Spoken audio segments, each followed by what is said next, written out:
Bonjour, vous écoutez C'est Bleu, le podcast qui parle de ce que la mer fait d'actualité, dessus, dessous, à côté et sur la côte bleue. Je suis Jean-Michel Roch et je vous souhaite la bienvenue sur C'est Bleu. Ce podcast est réalisé en partenariat avec Maritima au profit de la station SNSM de Carreau. Depuis 1868, ces femmes et ces hommes sauveteurs en mer bénévoles risquent leur vie pour aller sauver celle des autres. Dans la vie civile, ils sont marins, mécaniciennes, architectes, ingénieurs, profs, sapeurs-pompiers, retraités, électriciens. Et en 15 minutes, ils appareillent dans le calme plat ou la tempête, de jour comme de nuit, été comme hiver, pour prendre le large. En 2024, une nouvelle page de la station va s'écrire avec l'arrivée d'un navire de sauvetage hauturier de première catégorie. Mais avant son engagement opérationnel, la station SNSM de Carreau devra financer à elle seule 25% du prix total de ce bateau de sauvetage de nouvelle génération, soit 400 000 €. Telle est la plus grande mission des sauveteurs en mer pour 2023. Alors soutenez-les en faisant un don sur le website station-carreau.snsm.org ou en venant les rencontrer sur le port de Carreau. En soutenant par vos dons les sauveteurs en mer de la station de Carreau, vous participez à écrire la grande histoire du sauvetage en Méditerranée et sur la côte bleue. Bonjour à toutes et à tous. Aujourd'hui, dans C'est Bleu, nous allons parler de cet outil essentiel aux pêcheurs, inventé il y a environ moins de 10 000 ans, le filet de pêche. Mais nous allons surtout parler de sa revalorisation, lorsqu'il est trop vieux pour une bonne utilisation ou lorsqu'il coule du fait des tempêtes. Pour parler de cette revalorisation, nous avons traversé le canal de Charente pour nous rendre dans les bureaux d'une start-up, et oui, une start-up qui s'occupe de filets de pêche à Port-de-Bouc. Aujourd'hui, je suis reçu par la gérante de la société Glokis qui s'appelle Sabine Meneux. Bonjour à tous et à toutes. Bonjour Sabine, merci de nous recevoir ici dans votre start-up, de l'autre côté donc du canal de Charente à Port-de-Bouc. Merci de recevoir les auditeurs du podcast de C'est Bleu et de Radio Maritima.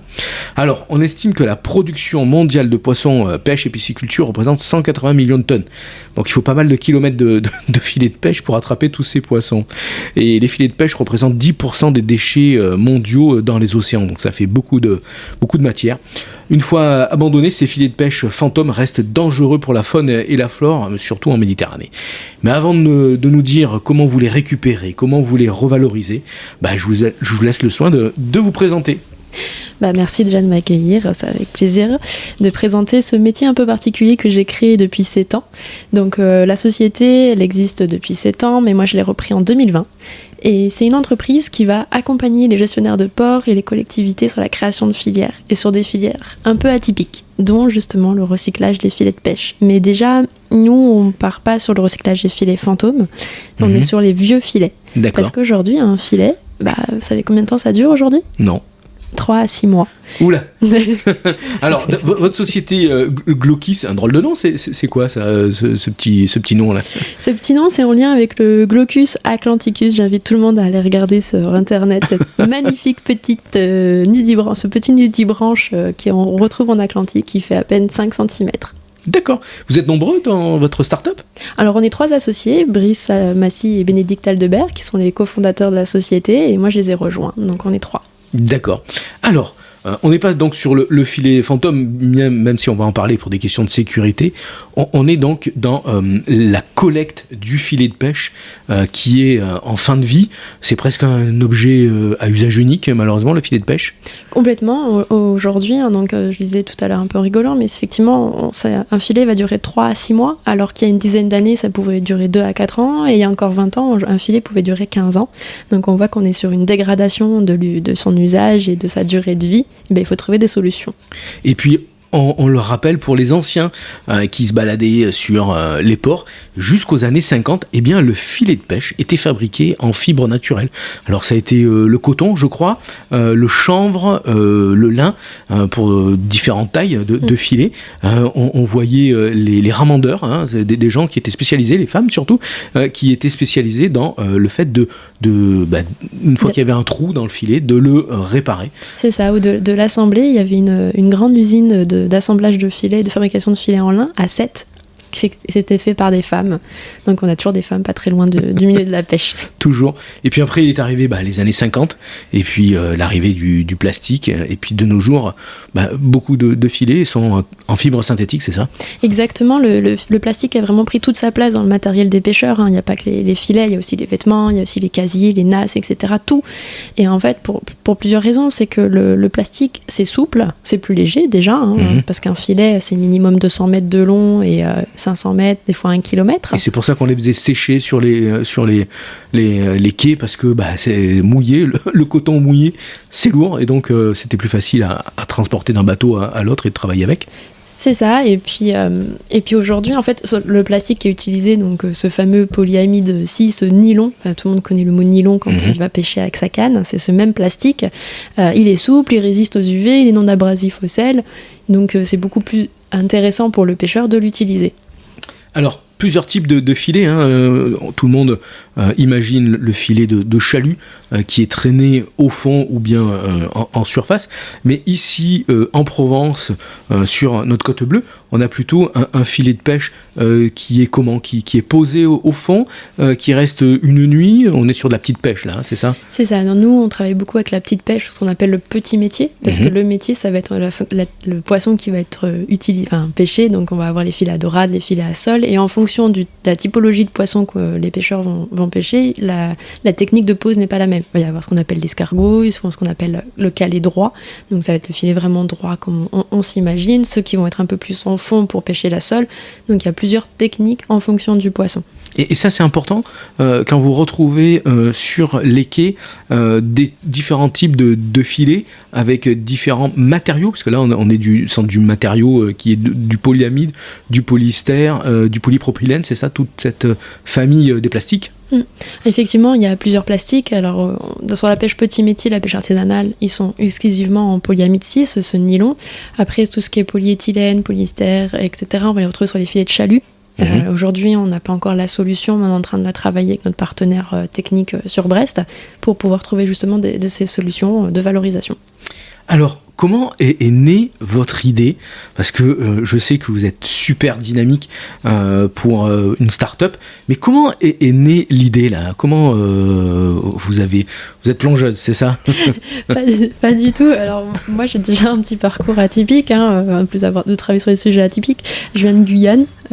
Moi la mer, je l'ai connue en faisant la traversée de l'Atlantique quand j'avais 11 ans avec ma mère. On a fait Guyane, Açores. Et déjà la pollution plastique, forcément quand on a 11 ans, on se prend une claque quand on voit les dauphins et les déchets au milieu. Et c'est surtout quand je suis arrivée à Marseille en 2015 que je me suis mise à plonger, que j'ai vu mon premier filet fantôme, donc ces fameux filets perdus en mer, etc. Où je suis sortie de l'eau avec tous les clichés qu'on peut avoir malheureusement sur les pêcheurs, parce qu'on est noyé par des fausses informations et surtout par des sujets très simples, des raccourcis. Et donc avec ce cliché, je me suis dit non mais en fait c'est pas possible, faut que j'aille voir ce pêcheur, faut que j'aille voir les pêcheurs qui pourraient potentiellement perdre leur filet ou abandonner, parce que souvent on utilisait le mot abandonner comme si j'étais volontairement leur filet. Et donc je suis allée au Vallon des Eaux. Je me suis présentée, bonjour, je m'appelle Sabine Meneux, je ne suis ni une ONG ni une entreprise, je suis juste Sabine, je voudrais comprendre ce qui se passe. Donc ça c'était il y a 7 ans, et il y a un pêcheur qui m'a dit ok. Donc il était content, surpris que quelqu'un, une jeune fille de 23 ans vienne me voir en me disant mais pourquoi les filets? Et donc on a discuté pendant 4 heures et je suis repartie avec un filet dans ma C1, parce qu'en fait déjà pendant 4 heures il m'a expliqué son métier, sa passion, pourquoi il aimait autant la mer alors que c'est effectivement de plus en plus compliqué. Et puis il m'a dit Noulou, les filets perdus on en perd peut-être 1 à 2 fois par an, mais on essaye au maximum de le récupérer parce que ça coûte cher, et puis quand on perd c'est un investissement pour un pêcheur, C'est un investissement. C'est pas volontaire que le pêcheur abandonne son filet ou le perd. S'il le perd, c'est lors d'une tempête ou que un bateau a coupé son filet. Donc pour un pêcheur ou comme pour toute entreprise, c'est un investissement de perdu. Donc ils ont intérêt vraiment à prendre soin de leur filet. Exactement. Un pêcheur en moyenne va dépenser entre 50 000 et 100 000 euros par an juste pour l'achat de filets. Et là, je vous parle que de la pêche petit métier, de la pêche artisanale. Et donc quand on a eu cette discussion, il m'a dit mais voilà, moi j'ai un souci, ce sont les vieux filets. Là, je vais en jeter ce que je vous ai dit au début, donc tous les 3 à 6 mois. Et aujourd'hui, on n'a pas le droit de mettre nos filets dans des poubelles parce que ça bloque les lames des éboueurs, les déchetteries n'en veulent plus. Qu'est-ce que je fais de mon filet qui fait quand même 200 mètres? Et c'est effectivement sur un quai, je vous invite tous à aller voir les ports de pêche aujourd'hui, ils n'ont pas de poubelles adaptées pour leur matériel de pêche usagé, que ce soit les filets ou autres. Et donc, c'est comme ça qu'il y a 7 ans, j'ai dit ok, cap. je vais prendre le défi que me lance ce pêcheur. Bravo. Et vous avez fait le siège du ministère à Paris, c'est ça? Pour dire, bon alors qu'est-ce qu'on fait maintenant? C'est ça, ils avaient lancé des ateliers sur les déchets marins pendant plusieurs années. Et du coup, moi, je suis arrivée avec mon idée, mon utopie de je suis jeune, on va forcément me soutenir parce qu'on soutient les entreprises ou les associations qui se lancent, on soutient la jeunesse. Que dalle. Que dalle. On m'a dit, retourne en stage ou à l'école. Sympa, bravo. Hein. Donc, il y a encore du chemin à faire sur l'intégration des femmes sur le milieu de la pêche, de la mer et dans l'entrepreneuriat. Il y avait encore ce petit détail-là. Et à côté de moi, sur ce jour-là de réunion, il y avait mes nouveaux partenaires industriels qui eux aussi se lançaient et qui disaient si les filets se recyclent, au Chili on en fait des skateboards, pourquoi est-ce que nous on pourrait pas faire un objet stylé en France? Et eux on leur a dit que leur projet était mignon. Donc on est reparti un peu dépité de ce genre de réunion en disant ok, en fait on est encore trop jeune, on n'a pas la maturité, on est trop utopiste, mais par contre on est têtu et persévérant. Et du coup eux ils ont été soutenus par la région Bretagne et aujourd'hui ce sont les seuls et uniques recycleurs de filets de pêche en France. D'accord, on n'est pas capable de faire ça ici dans le sud. Alors, on n'a pas assez de volume de filets pour pouvoir lancer une filière industrielle. Par contre, on a l'ambition, avec mon partenaire industriel, de dupliquer une antenne, mais pour pouvoir s'ouvrir au reste de la Méditerranée, pour pouvoir élargir le champ des compétences, le champ des possibles avec d'autres territoires. Et oui, parce qu'il y a encore, je regardais les statistiques, c'est vrai que la Bretagne est très importante pour le nombre de bateaux de pêche, mais la Méditerranée n'est pas loin du tout, il n'y a pas à rougir du nombre de quartiers maritimes et de pêcheurs qui sont encore inscrits maritimes. Donc les filets, vous avez commencé à travailler dessus et puis vous êtes remonté au ministère et paf, vous avez mis sous le nez des responsables en disant c'est possible, on peut faire quelque chose avec des filets de pêche. Alors comment ça, avant de dire ce que vous faites maintenant avec des filets de pêche, comment vous travaillez, comment vous récupérez, comment vous récoltez le filet de pêche, quel type de filet de pêche? On parlait des ghosts nets sur ces filets-là, mais voilà, dites-nous tout sur un vieux filet, un filet qu'on peut retravailler, qu'on peut recycler, voilà. Alors aujourd'hui, moi, mon travail, donc je me considère comme une créatrice de filière, c'est-à-dire que la première chose qu'on va faire, c'est une étude, parce que les filets, on en parle, mais de la donnée, il n'y en avait pas encore il y a encore 2 ans. On n'était pas capable de sortir une moyenne de combien par mois ou par an jetait un pêcheur artisanal. Alors parce qu'on va tout le dire, le filet de pêche, ça part d'une bobine, d'un filet, d'un bout tout simplement, mais c'est plus fabriqué en France. Non, les filets sont fabriqués en Asie, au Japon. D'accord. Ensuite, il y a des revendeurs de filets en France. Il y a 4 grands revendeurs. Et les pêcheurs vont acheter ce matériel. Et on ne sait pas trop ce que c'est à l'intérieur, c'est ça? On ne savait pas trop. Là, on parle vraiment d'ingénierie, on parle vraiment de science. On utilise un microscope pour analyser vraiment la composition d'un filet. Alors, ce n'est pas un microscope, c'est encore plus poussé que ça. D'accord. C'est ce qu'on appelle le RMN solide, le RMN liquide. On apprend forcément sur le tas. Mais on travaille avec l'Université Saint-Jérôme à Marseille pour analyser les filets de pêche et du coup comprendre ce que c'est comme matériau pour trouver la bonne solution. Parce que les plastiques, quand ils sont différents, on ne peut pas les mélanger entre eux, sinon on en fait un produit non recyclable. Donc il faut que ce soit du monomatière, que ce soit vraiment que du nylon ou que du PEHD par exemple. Et sur ça, du coup, nous on travaille avec les pêcheurs, on va mettre en place, après l'étude, quantification de volume, etc. et définir avec eux tous les combien ils vont jeter. Donc en moyenne, les pêcheurs vont jeter de la période de novembre jusqu'à avril, c'est la période d'hiver, donc ils vont énormément désarmer, c'est le gros rush, et donc c'est là où il faut qu'on soit le plus réactif possible. Donc on leur installe des bacs où ils vont mettre leurs filets, et ensuite nous on a une dimension où on fait de l'inclusion sociale, puisqu'on va former des chantiers d'insertion et de réinsertion qui vont venir collecter et trier les filets. Donc on apporte aussi cette dimension de sensibiliser par l'action, et donc les chantiers d'insertion vont ramener ces filets au local. Et une fois par an, parce qu'on optimise le transport et la logistique, sur l'empreinte carbone, on y réfléchit énormément.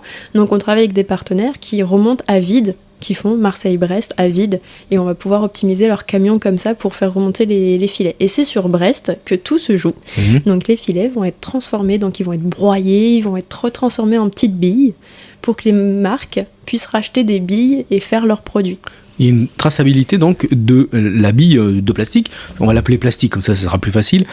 Donc il y a une traçabilité, vous savez quel type de filet vous a été fourni par le pêcheur et qui vous a été donné. Les pêcheurs, ils savent pas quoi en faire de ces filets. Vous leur levez un peu l'épine du pied. Donc ensuite vous les lavez, vous les triez et puis ensuite c'est retraité, broyé et ça fait des petites billes. Et puis on en fait quoi de ces petites billes? Alors, toute précision pour le lavage, en fait, c'est juste un tri à la main. Donc, on va juste retirer la matière organique et les déchets plastiques, parce qu'il y a beaucoup de plastique dans les filets de pêche. Hélas, ouais. On n'attrape pas que des sards ou des girets, là. Exactement. Du coup, c'est ce qu'on fait là, avec les chantiers d'insertion. Et on ne lave pas. Donc, on n'a pas d'eau qui est utilisée. C'est aussi pour ça que la filière est intéressante pour ça. Et donc, les marques, pour revenir sur la question, il y a des marques comme Armor Luxe et Ulysse Nardin. Donc, Armor Luxe, ils vont faire des montures de lunettes de soleil, des lunettes de vue qu'on retrouve dans les boutiques Acuitis. Et on va aussi avoir donc Ulysse Nardin qui vont faire des montres à partir des filets de pêche. Et là, le dernier petit projet qui est cool, qui nous ressemble beaucoup, c'est des ailerons de surf qui est fait par Tae. Bravo. Ça retourne un peu à la mer. Mais on n'a pas réfléchi à des filets bio, sans revenir évidemment au coton ou au lin, parce que ça serait très compliqué à produire et puis à travailler le poids, etc. C'est un peu fini. Est-ce qu'on a réfléchi à du filet bio Alors oui, il y a un projet européen qui existe depuis 4-5 ans maintenant, qui s'appelle le projet Indigo, et qui, sur la côte d'Opale, donc côté Atlantique plutôt, de tester des filets biodégradables. Donc, ça marche ? Les pêcheurs, pour le moment, les retours disent que c'est pas assez pêchant. Et ça, c'est quand même un critère important, il faut que le filet pêche. Et surtout, la question, c'est qu'est-ce qu'on en fait en fin de vie ? Qu'est-ce qu'on va faire de ce filet biodégradable et qu'est-ce qu'il y a dedans exactement? Parce que le biodégradable, on a encore le droit d'utiliser 20% de plastique. Donc la question se pose de est-ce qu'il n'y a pas un relargage de microparticules de plastique quand le filet est perdu en mer? C'est un peu comme le sucre et un édulcorant. C'est peut-être mieux de manger un peu moins de sucre, mais c'est mieux que l'édulcorant, c'est ça? C'est un peu ça, en fait. Nous, on est plutôt à essayer d'accompagner le pêcheur déjà sur la meilleure gestion de son déchet, de trouver des solutions, de comprendre pourquoi il va jeter 3 à 6 mois. Est-ce qu'on peut pas travailler après avec le fabricant sur une meilleure qualité du filet, quitte à ce qu'il le paye plus cher, mais qui dure plus longtemps, mais être sûr, par contre, qu'on puisse le recycler et lui trouver une nouvelle vie. Bon, c'est bien, on voit qu'il y a des solutions qui arrivent. Alors, on parlait aussi, au tout début de l'interview, des ghosts, des filets qui sont des filets fantômes qu'on retrouve au fond de l'eau. Est-ce comment on fait quand on trouve un filet comme ça? Qu'est-ce qu'il faut faire? Alors, qu'est-ce qu'il faut faire si on est sur la région de Marseille, sur les Bouches-du-Rhône, etc., enfin, surtout PACA, c'est d'aller sur le site internet de Ghost Med. Donc Ghost comme le fantôme et Med pour la Méditerranée. C'est l'Institut méditerranéen d'océanologie et l'OFB qui ont mis en place cette plateforme. Vous allez sur votre smartphone et vous déclarez le filet que vous avez trouvé, c'est ça? C'est ça, vous le signalez et en fait, eux, c'est une équipe de scientifiques et plongeurs professionnels qui vont aller vérifier le filet, savoir s'il faut le remonter ou pas. Ah, parce que des filets, on peut les laisser au fond, c'est ça? Oui, alors c'est sûr que là, ça va faire tiquer du monde en disant ça, mais il y a des filets, quand on intervient rapidement, on peut le remonter et on limite l'impact. Entre guillemets, un filet neuf, c'est ça? Un filet neuf, voilà. Il est tombé depuis 3 semaines, on peut aller le récupérer. Mais en fait, et là, vous intervenez? C'est ça, on peut intervenir avec nos réseaux de plongeurs professionnels et surtout GhostMed. Et par contre, ce que montre Sandrine Ruiton dans ses analyses, c'est qu'au-delà de 2 à 3 ans, en fonction de la zone, le filet de pêche a recréé un habitat. Donc on va dire qu'il passe d'impact négatif pendant plusieurs mois à un impact positif où il recrée un substrat pour que les espèces se développent, et donc le retirer à ce moment-là serait de faire l'effet inverse et du coup de recasser une nouvelle fois la nature. Est-ce qu'un filet de pêche classique, on va dire, c'est au bout du temps, quand il va complètement être détruit, est-ce qu'il a un impact positif ou négatif sur la qualité de l'eau?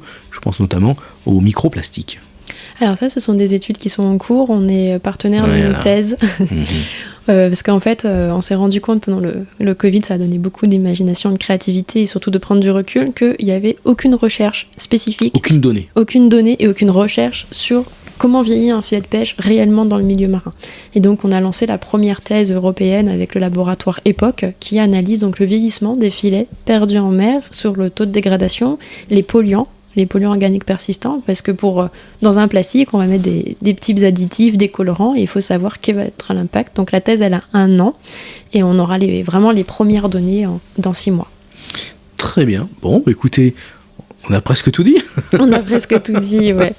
Alors, nous, SNSM à Carreau, station SNSM de Carreau, quand vous trouvez un filet de pêche, alors déjà, quand vous êtes en navigation, évidemment, on ne passe pas au milieu d'un filet de pêche. Généralement, le filet de pêche est signalé par deux perches, 2 bouées, et donc, si vous passez au milieu, vous avez des chances de couper les filets de pêche. Donc déjà, le pêcheur, il va pas être très très très content. Mais ensuite, si vous passez même avec un voilier, eh bien vous risquez d'avoir le filet de pêche qui s'enroule autour de votre bulbe, si vous avez un voilier à quille ou si vous avez un bateau à moteur, eh bien que le filet s'enroule autour de l'hélice. Alors là, danger. Donc faites bien attention quand vous naviguez. Donc forcément, si votre bateau reste coincé dans un filet de pêche, soit vous essayez de plonger, mais vraiment faites-le si la mer est plate, s'il fait beau, etc. Mais allez-y doucement, parce que là, le danger, parce que vous risquez de vous noyer, de rester coincé comme une dorade dans le filet. Donc généralement, il faut appeler le CROSS sur le canal 16 de votre VHF, ou vous composez le 196 sur votre téléphone portable, et nous on viendra avec 2 plongeurs, on fera le nécessaire pour vous dégager de ce filet, dégager votre hélice ou dégager votre bulbe de votre bateau à voile. Voilà. Écoutez, ça c'est les recommandations que l'on vous fait, nous, SNSM. Sabine, vous avez peut-être un souvenir, une recommandation à nous faire pour ces histoires de filets. Mes meilleurs souvenirs, de toute façon, ce sont avec les pêcheurs.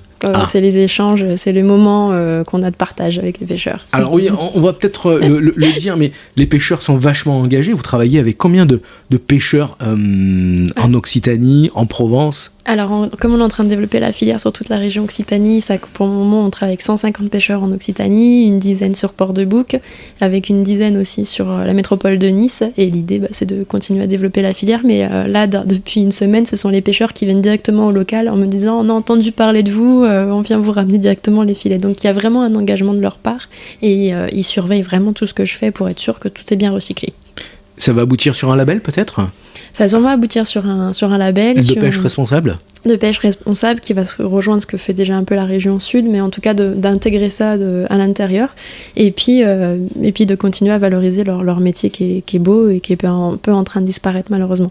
Et avec ça fait de belles bouillabaisse et de belles soupes de poisson. Exactement. Et puis après, en recommandation livre, c'est de Bill François. Je ne sais pas si vous connaissez. Il a gagné le prix d'éloquence et il a écrit un livre qui s'appelle L'éloquence de la sardine et qui raconte ce fameux monde marin qui est magnifique et qui explique comment le biomimétisme s'est intégré et inséré dans le milieu marin. Eh bien, vous savez tout sur le filet de pêche, sur la pêche, et comment surtout on revalorise ces filets de pêche en fin de vie pour leur donner une nouvelle vie sous forme de lunettes, de montres ou bien d'ailerons de surf si vous êtes un adepte du windsurf ou du shortboard. Et bien voilà, on arrive à la fin de ce podcast. Je vous remercie beaucoup, Sabine Menet, de nous avoir éclairé un peu sur surtout ces filets de pêche. Merci beaucoup d'avoir parlé avec nous de votre passion pour la revalorisation de ces filets de pêche avec votre société qui s'appelle Glokis. C'est ça ? Exactement, et merci beaucoup pour cet échange et avec plaisir de vous retrouver sur d'autres événements. N'oubliez pas d'aller soutenir avec Radio et TV Maritima les sauveteurs en mer avec vos dons sur le site station-carreau.snsm.org. Vous pouvez venir nous rencontrer à Carreau tous les samedis matins, on est sur le port, à côté du marché aux poissons, on vous fera visiter notre bon vieux CTT SNS 073. Allez, on se retrouve dans 15 jours pour un nouveau podcast de C'est Bleu avec un nouvel invité. Sabine, merci encore, je vous souhaite bon vent et belle mer, à bientôt. Merci, vous aussi. Merci. Bon courage pour la suite. Merci.